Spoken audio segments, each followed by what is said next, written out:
Kemacetan yang ada di kota besar itu tidak bisa terbendung. Cita rasa teh itu sendiri karena akarnya akan berkolaborasi dengan teh. Kami sudah bisa mendatangkan 23 akademisi dunia.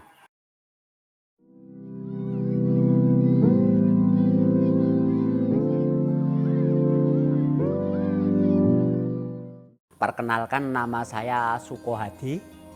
Di sini yang mendirikan namanya Kampung Teh Ki Suko. Kami mengelola kebun teh di Desa Wisata Nglinggo, Kalurahan Pagerharjo, Kapanewon Samigaluh, Daerah Istimewa Yogyakarta. Luasan lahan yang kami kelola ini kurang lebih yang organik ada 26.000 meter. Namun kami tergabung pada KUB Menoreh Jaya yang mengelola 137 hektar dari 2 kecamatan Samigaluh dan Girimulyo.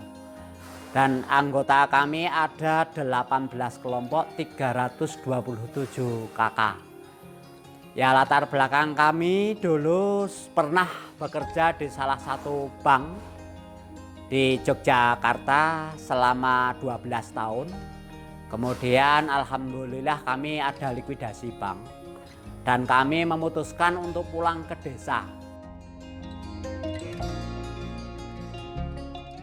Alasan Ki Suko harus pulang ke desa karena kami punya cita-cita untuk membantu pemerintah membendung arus urbanisasi dari desa ke kota, menciptakan lapangan pekerjaan, mengurangi pengangguran dan mengangkat perekonomian akar rumput yang selama ini teramat sangat menderita yang hidup di desa seperti ini.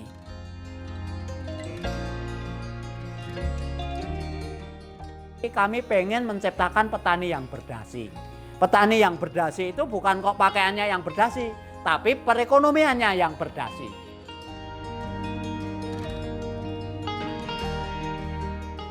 Kenapa kami memilih perkebunan teh? Karena menurut riset, teh itu punya kandungan nutrisi yang menyehatkan badan. Bahkan kami pulang ke desa karena kami penasaran.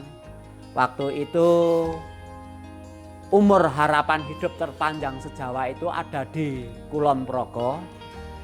Kemudian kita teliti ternyata yang yuswane ratusan tahun itu ada di lereng perbukitan Menoreh yang paling menduduki paling besar. Dulu teh itu belum tertata dengan baik, yang pertama.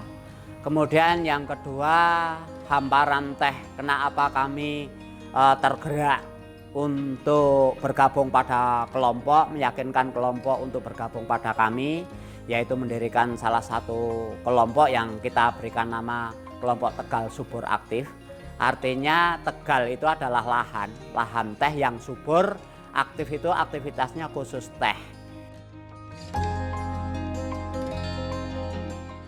Dulu waktu kami belum punya pabrik sendiri, itu kami kemitraan dengan salah satu perusahaan.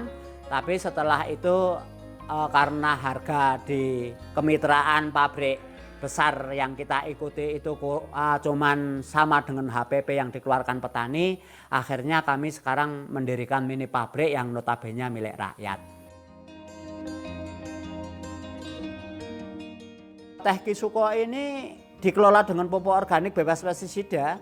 Aromanya berbeda karena di perkebunan yang lain itu naungannya naungan pohon yang sembarangan. Sedangkan naungan pohon yang ada di perkebunan teh itu akan menentukan cita rasa teh itu sendiri karena akarnya akan berkolaborasi dengan teh. Contohnya perkebunan teh Ki Suko ini di atas itu ada naungan daun salam, ya, pohon salam yang untuk bumbu masak itu. Nah, itu punya cita rasa beda. Kemudian ada kapulogo, kemudian ada kayu cendono sari, kemudian ada cengkeh. Dan ternyata ciri khas teh kita itu punya aroma yang gurih dan manis padahal original tanpa ada campuran apa-apa. Keunggulan kita adalah teh yang premium. Kita kelola dengan standar kesehatan karena kami ada yang olahan sangkresangan tanah. Berarti kami menghindari kandungan metal yang ada di dalamnya. Nggih. Kemudian dengan naungan rempah tadi, ternyata kita bisa menciptakan kandungan teh itu namanya ada kandungan L-theaninnya. Untuk apa? Untuk relaksasi. Sedangkan itu tidak dimiliki oleh perkebunan teh yang lain.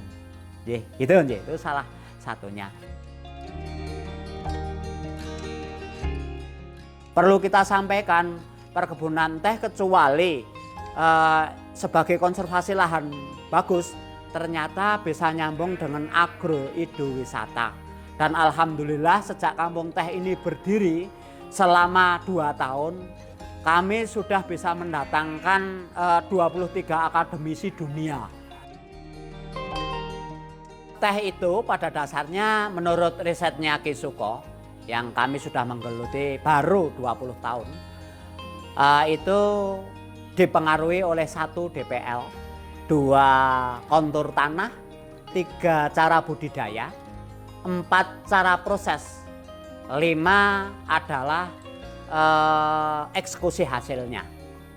Itu yang menjadi kunci utama. Kemudian yang ke-6 adalah waktu petik dan cara petik. Produksi teh kita itu juga kita pakai penelitian, pakai riset. Jadi kalau kita bikin salah satunya, contohnya umpamanya kita bikin green tea premium. Green tea premium itu tidak pakai fermentasi. Begitu petik, kita cut enzim 15 menit, kemudian kita proses sampai jadi. Jadi tidak ada pelayuan. Kemudian makanya kandungan antioksidannya tinggi. Kemudian kalau yellow tea itu setelah kita petik, kita berikan pelayuan atau difermentasi mencapai 24 jam. Setelah dilayukan mencapai 24 jam, ada proses khusus yang itu rahasia perusahaan yang tidak perlu kita sampaikan. Itu kita fermentasi 24 jam, kemudian kita eksekusi sampai kering. Dan rata-rata kandungan kadar air kita, produksi kita itu mencapai 0,5. 0,2, 0,5. Makanya produk teh Ki Suko itu kalau di kota, di daerah Yogyakarta sana bisa mencapai 1,5 tahun itu masih layak, masih layak dikonsumsi.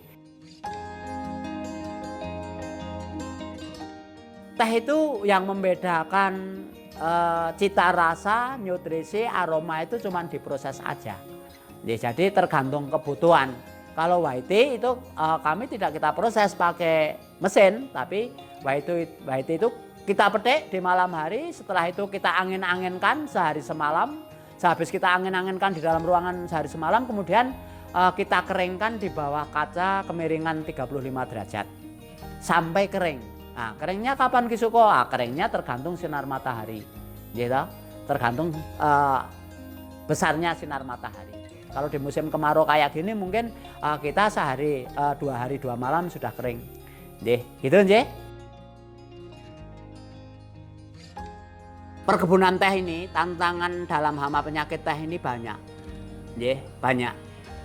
Kalau di negara-negara yang sudah maju itu tantangan utama adalah kalau di musim kemarau itu ada namanya helopeltis. Helopeltis itu turun di musim kemarau. Oleh perkebunan teh, petani perkebunan teh yang ada di dunia ini, helopeltis dianggap musuh. Karena apa? Dia turun di musim kemarau, dia akan menghisap di pupus daun teh yang kita perlukan itu, sehingga nanti pupusnya jadi kering. Jadi kita gagal panen. Tapi Ki Suko telah meneliti bahwa helopeltis itu pada dasarnya bukan musuh yang harus diberantas pakai pestisida. Tapi menurut risetnya Ki Suko yang kita buktikan di lapangan, ternyata helopeltis itu turun di musim kemarau karena dia ingin minum tidak ada air. Kemudian yang punya kandungan air paling tinggi itu kan ada di pupus daun teh. Akhirnya dia menghisap pupus daun teh, diambil airnya untuk kekuatan tubuh dia, sehingga pupus daun tehnya jadi kering. Nah, ternyata riset Ki Suko betul. Berarti dia cuma haus aja, tidak perlu disemprot pakai pestisida. Kalau dia itu makhluk Allah, dia haus dikasih air kan sembuh. Akhirnya helopeltis itu bisa kita atasi dengan apa? Kita semprot pakai air biasa, setelah minum kenyang dia akan pergi. ada lagi namanya cacar daun. Cacar daun itu akan timbul di pupus daun teh itu ketika kabut turun. Kabut kebal itu turun dan dia mempengaruhi kepekatan udara sehingga nempel pada pupus daun teh itu. Jadi melapisi membran yang di atas itu jadi mengering kayak kerupuk itu. Pengatasannya gimana? Tidak usah disemprot pakai pestisida. Dunia mengatakan katanya itu karena jamur. Makanya disemprot pakai fungisida kalau dunia luar sana. Kalau Kisuko enggak. Kalau Kisuko karena harapan kita organik pengen menyehatkan dunia, menyehatkan bangsa khususnya, kami bisa menemukan bahwa cacar daun itu bisa kita pangkas lebih dini.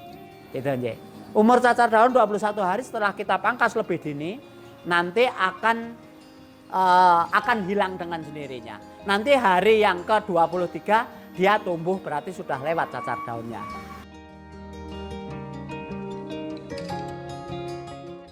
Kami berharap agar putra-putra bangsa yang masih muda-muda untuk membantu kembali, tidak usah malu ke desanya, mengembangkan potensi desa, mengembangkan pertaniannya, yang ternyata pertanian yang pakai keilmuan itu ternyata bisa menghasilkan nominal yang lebih daripada pekerjaan selain petani itu sendiri. Setengah hari orang tua 132 kilogram. Kalau kita kalikan 5.000 berarti kita bayarannya setengah hari kurang lebihnya sudah 300.000.